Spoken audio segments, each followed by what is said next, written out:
First, the nature of EFL versus ESL classrooms. We will understanding the distinctions between these two environments that is critical for effective teaching. A. EFL or English as a foreign language, that is occurs in countries where English is not the dominant language. Students usually share the same native language and cultures, and they have very few opportunities to use English outside the classroom. Learning is often driven by academic purposes rather than immediate practical needs. B.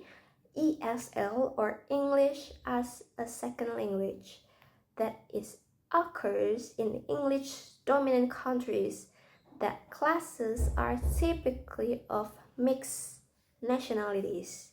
Students have an immediate practical need for English to navigate daily life and have ample opportunity to practice it outside the class. Second, teaching materials and approaches. Teachers must adapt their materials to fit the specific needs of their students. For EFL, material should prioritize oral practice and living English, so teachers are encouraged to use non-traditional materials like pencils and field trips to make the language feel alive and enjoyable rather than just a set of rules. For ESL, materials focus on survival English, such as filling out forms or talking to academic advisors to meet the students' immediate daily needs. Third, strategies for the four language skills. The paper outlines specific strategies for implementing the four core English skills in an EFL classroom. A. Listening. This is often the most difficult skills because students feel pressures to understand every word. So teachers should help students prepare by ensuring they understand the text expectations and encouraging them to anticipate content based on context or visual clues. B. Speaking. The goal is oral proficiency, so activities must have a real reasons for communications. That teachers should allow students to speak as much as possible without interrupting for corrections, instead treating errors casually to maintain motivations. C. Reading. Rather than laboring every word, students should practice skimming for general meaning or scanning for specific informations. Texts should be chosen based on their level and humor to keep the students engaged. The last is writing. Since creating text from scratch is difficult, students should be guided with models like parallel text and simple cues. So feedback should be sensitive, like overcorrecting with red pen that can be demoralizing. Fourth, classroom management and dynamics. Classrooms are complex environments with several distinct characteristics that require specific managerial skills. A. Multidimensionality. So classrooms serve a wide variety of purposes and goals simultaneously, so teachers must manage instructions and students' behavior across these different dimensions. B. Simultaneity, that many events happen at the same time. Effective teachers monitor multiple aspects of the class and use selective ignoring to decide which behaviors to address. C. Unpredictability. unpredictability. Interruptions are constant. Teachers must become skilled at recognizing and tolerating this unpredictability by establishing routines to reduce ambiguity. Last, public nature. Everything a teacher does is visible to all students, so reacting to one student's behavior affects the entire group. Fifth, roles of the teachers. The teacher's role is dynamic and change depending on the activities. A. Controller. Teachers will take in charge of the whole class and giving instructions. B. Teachers as an assessor or corrector, so teacher will providing feedback and grading. C. Teachers as organizer or prompter, so teachers will set up activities and help students to move forward. Last, teachers as a resource or tutor. So teachers will acting as a source of information and working with groups on challenging tasks. So next, let's talk about teacher beliefs. Yeah, beliefs are very important because they influence how teachers teach, manage the classroom, and interact with students. They also help teachers understand complex classroom situations and make decisions. For example, if a teacher believes that all students can learn, they will try different teaching strategies to help students succeed. On the other hand, if a teacher believes that some students are not capable, may give up more easily. So we can say that teacher beliefs strongly influence their action in the classroom. And let's discuss teacher efficacy. There are two types of efficacy. First is general efficacy, which is the belief about teaching as a profession. Second, personal efficacy, which is the belief in one's own ability as a teacher. For example, a teacher with high efficacy will say, I can help this student understand and will keep trying different methods. Meanwhile, a teacher with low efficacy might think this student is too difficult to teach. So there is also self-efficacy, which means confidence in performing a specific task. And in short, high efficacy makes teachers more confident, more persistent, and more effective in their teaching. And then next is we move on the role of teacher in the classroom. Yep, teacher must create a positive and effective learning environment. There are four important aspects to consider. First is proximity or distance. Teachers should keep a comfortable distance from students, like standing too close may make students feel uncomfortable. And then second is appropriacy. Teachers should behave in ways that are suitable for students. For example, they should be friendly but still respectful. And then third is movement. Teachers should move around the classroom. For example, they can walk around to check student work and provide help, like the teacher in this movement as a facilitator. The last is awareness. Teacher must understand students' feeling and reaction. For example, they should notice when students are confused and explain the material again. Next, we talk about giving instruction. There are two important rules. Instruction must be simple and logical. Teachers also need to make sure that students understand what to do. For example, after giving instruction, a teacher can ask students, like, can you explain what we should do?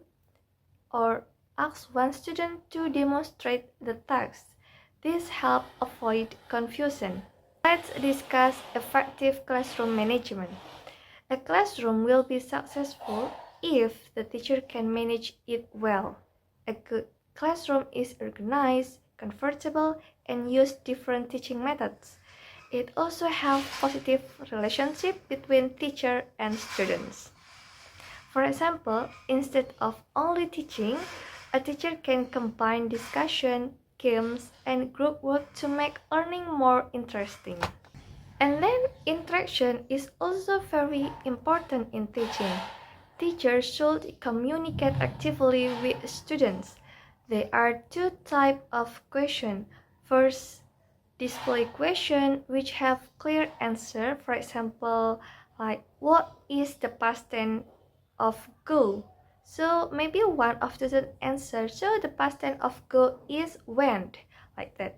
And then second, referential question which are open-ended. For example, what do you think about this story? So the student should have a give answer or reaction after the student read the story.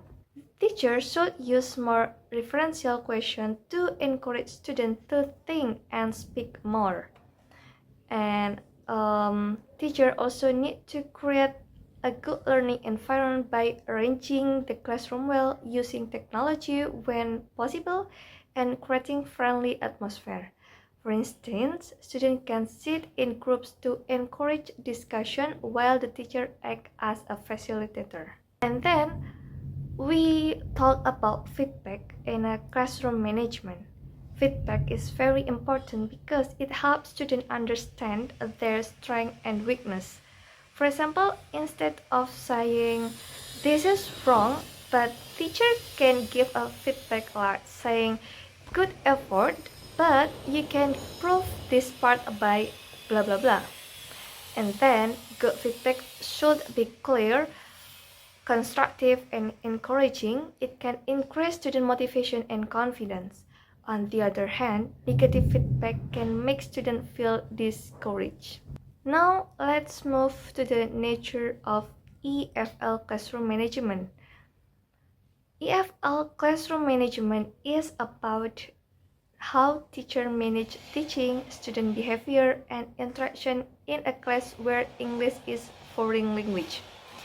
It is often challenging, especially for new teachers, because they must control the class while helping students learn a new language. For example, a new teacher may worry, will my student listen to me? This shows that managing the classroom is not easy. Good classroom management is important because it creates a safe, organized, and comfortable learning environment. When the class is well managed, students can focus, participate, and learn better. So next, there are main strategy in classroom management. First is the physical environment, such as arranging seats, group sitting, and support discussion. Second is psychosocial relationship, which means building good relationship with students by being friendly and respectful. And third, classroom activities, which involve managing tasks and time effectively, such as giving clear instruction for group work. And for example, when students are engaged, they will actively answer questions and join discussion. Teachers also need to understand behavior, discipline, and misbehavior. So the conclusion of this topic is classroom management and as a strategy. Teachers believe efficacy, classroom practice, and effective management are all very important in teaching, especially in EFL classroom. They help create a positive learning environment where students can participate actively and learn effectively. The first I will explain about the classroom management. That is ability to recognize and control classroom activity to achieve the effective teaching and learning process. It involves creating a structured, predictable, and supportive environment where a student can learn comfortably.